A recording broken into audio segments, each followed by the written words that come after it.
Assalamualaikum warahmatullahi wabarakatuh. Para mahasiswa sekalian, alhamdulillah pada kali ini saya akan melanjutkan perkuliahan mata kuliah Tahfidzul Quran. Sekarang kita akan membahas tentang tafhim dan tarqiq. Tafhim dan tarqiq. Tafhim itu adalah tebal, kemudian tarqiq itu adalah tipis.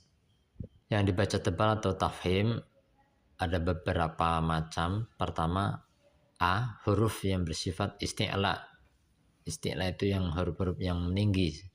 Pada huruf kha, so, do, gha, to, qa, to. Nah, itu adalah tafhim, tebal ya. Bacanya dengan tafhim. Kemudian yang B, yang kedua, huruf yang bersifat itbaq, yaitu huruf so, do, to, dan do. Kemudian huruf yang C, huruf lam, khusus pada lafaz Allahu yang didahului harokat fathah atau dhammah. Istilah yang dipakai untuk lam tebal pada lafaz Allah ini adalah lafaz taglid. Jadi lamnya adalah lam jalalah. Kemudian yang D, huruf ro. Nah, untuk huruf ro ini cara pengucapannya diikuti bibir agak maju ke depan. Ro ya. Untuk ro ini ada beberapa ketentuan. Yang pertama, bila berharokat fathah atau dhammah, rofa'a, ro-nya fathah. Kemudian alam taro, ro-nya fathah. Kemudian rufi'a, ru-nya dhammah.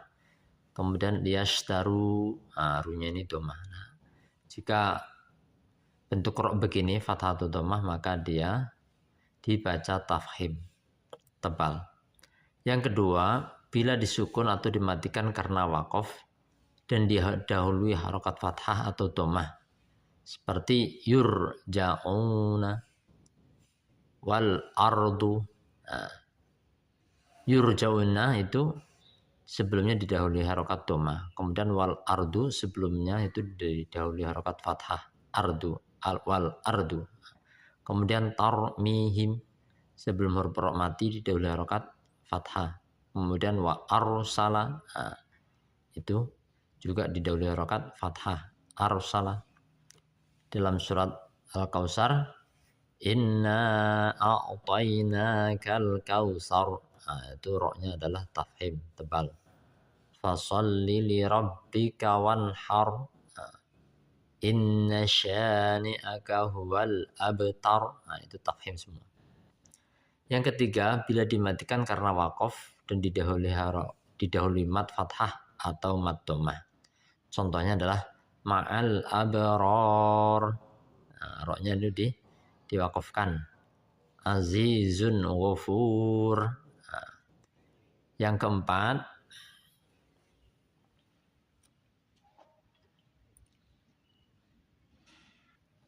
bila dimatikan karena waqaf dengan didahului huruf sukun, ya, itu huruf sukun, dan sebelum sukun berupa huruf berharokat fathah atau dhammah. Contohnya di dalam surat Al-Asr, wal asr innal insana lafi khusr illal ladzina amanu wa amilus solihati wa tawasaw bil haqqi wa tawasaw bis sabr. Oke, kita lanjutkan. Yang kelima, itu huruf yang bersukun tersebut berupa huruf isti'la, maka ro dibaca tebal. Contoh, mim misr ainal kitar, to dan so ya, ainal kitar, mim misr, to itu huruf isti'la, kemudian so, mim misr itu juga huruf isti'la, maka ro-nya dia tebal. Kemudian yang keenam, ro sukun bila menghadapi huruf isti'la dibaca tebal walau didahului oleh kasroh. Cara membaca atau pengucapan ro sukun diikuti bibir agak maju. Contohnya adalah inna rabbaka labil mirsad. Labil mirsad. Baik, kita lanjutkan. Yang saya ulangi nomor 6. Ro sukun bila menghadapi huruf isti'la dibaca tebal walau didahului oleh kasroh. Cara membaca atau pengucapan ro sukun diikuti bibir agak maju. Inna rabbaka labil mirsad. Mirsad. Walau nazzalna alaika kitaban fi qirtasin falamasuhu biaydihim laqala alladzina kafaru in hadza illa sihrun mubin. Nah, pada kalimat qirtas itu juga dibaca sebagai tafhim karena di depan huruf ro sukun itu ada huruf to. To itu huruf isti'la. Karena bila menghadapi huruf isti'la ya dibaca tebal. Kemudian yang ketujuh ir. Ro sukun dibaca tebal bila didahului hamzah wasol walau harokatnya kasroh. Sebab kasrohnya bukan asli tapi baru datang ya. Pada kalimat irji ya di surat An-Naml ayat 37 irji ilaihim. Kita baca irji ilaihim falana'tiyannahum irji ilaihim falana'tiyannahum. Baik, itu tadi kita membahas tentang tafhim. Sekarang kita akan membahas tentang huruf ro yang dibaca tipis atau tarkik. Yang pertama bila berharokat kasroh. Contoh adalah min syarri ma khalaq. Syarri, nah ya. Itu ri kasroh, maka dia dibaca tarkik tipis syarri. Yang kedua bila sukun atau dimatikan karena wakof dan didahului kasroh. Pada contoh yauma tublas sarair. Nah, ir itu kasroh. Irnya kasroh ya, sekalipun roknya doma. Fama lahu min quwwati wala nasir. Nah, itu juga dibaca tipis atau tarkik karena diwakafkan. Kemudian yang ketiga, bila sukun dan didahului kasroh asliyah, bukan yang baru datang. Pada contoh kalimat wafir au nazil autad di surat Al-Fajr ayat 10. Wafir, fir itu tarkik ya, tipis. Yang keempat, bila dimatikan karena wakof dan didahului ya sukun.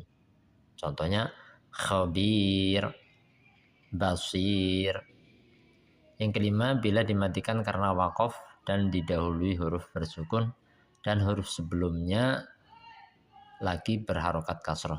Contoh, hal fi dzalika qasamul lidzi hijar. Hijar. Nah, itu juga tarkik.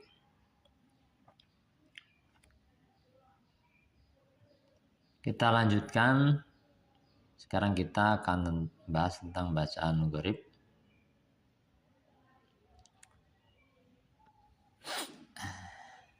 Pertama adalah tapi sebelumnya saya jelaskan bahwa bacaan gharib adalah bacaan yang cara membacanya itu beda dengan tulisannya. Ya, bacaannya itu tulisannya itu beda dengan cara membacanya beda dengan apa yang tertulis. Maka ini perlu kita pahami dan kita pelajari. Yang pertama adalah imalah. Imalah itu condong atau miring. Artinya bacaan antara fathah dan kasroh seperti suara e. Mari kita baca. Di surat Hud ayat 41. A'udzubillahi minasyaitonirrajim. Wa qala rkabu fiha bismillahi majriha wa mursaha inna rabbi laghafurur rahim.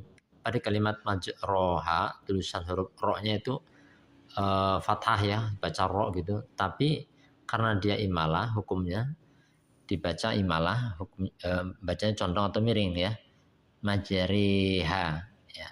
Bismillahi majriha wa mursaha. Nah, begitu. Bacanya majriha.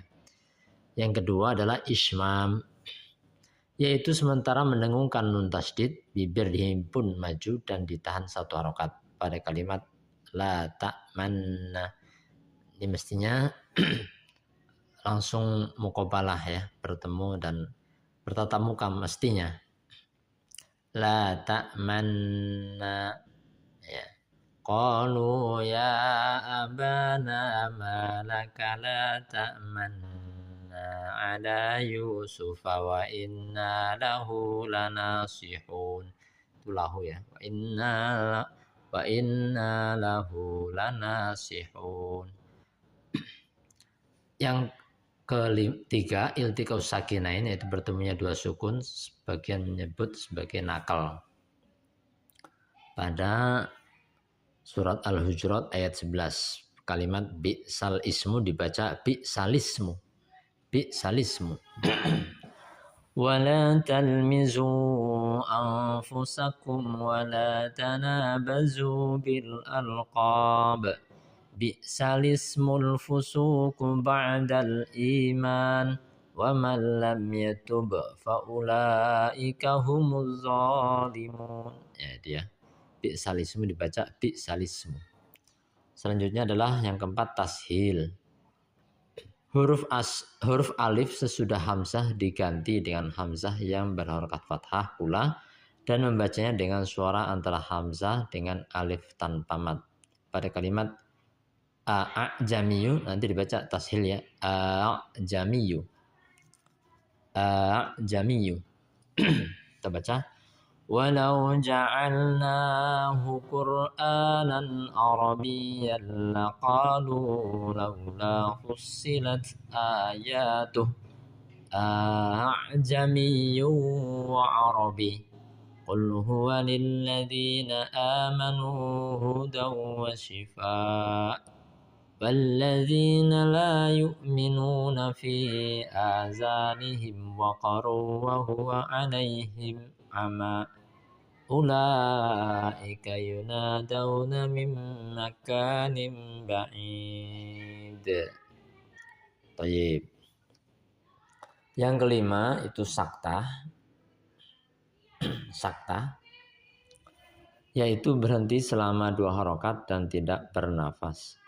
Di dalam Al-Quran bacaan saktah terdapat pada 4 tempat ya.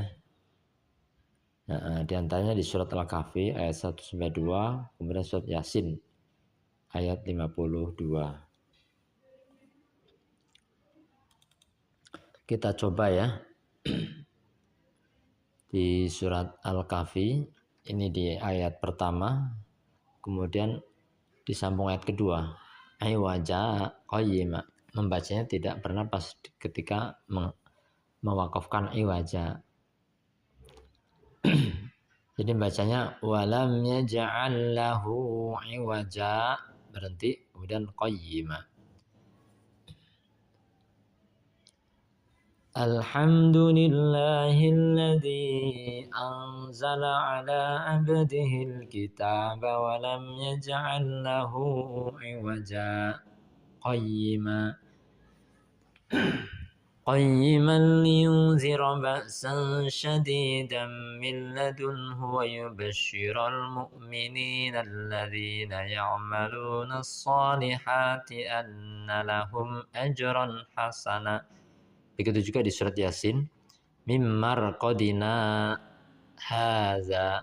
Nah, mimmar qadina berhenti tanpa bernafas, berhenti tidak bernafas, kemudian disambung haza. Mimmar qadina haza, begitu. Begitu juga di surat Al-Qiyamah ayat 27, wa qila man raq. Nah, kemudian surat Al-Mutaffifin kalla bal rona. Nah, begitu ya. Ini ada keterangannya, silakan dibaca. Insyaallah kita cukupkan sampai di sini materi pada saat ini ya. Kita akhiri dengan baca doa kafaratul majlis. Bismillahirrahmanirrahim. Subhanakallahumma bihamdika asyhadu an la ilaha illa anta astaghfiruka wa atubu ilaik. Assalamualaikum warahmatullahi wabarakatuh.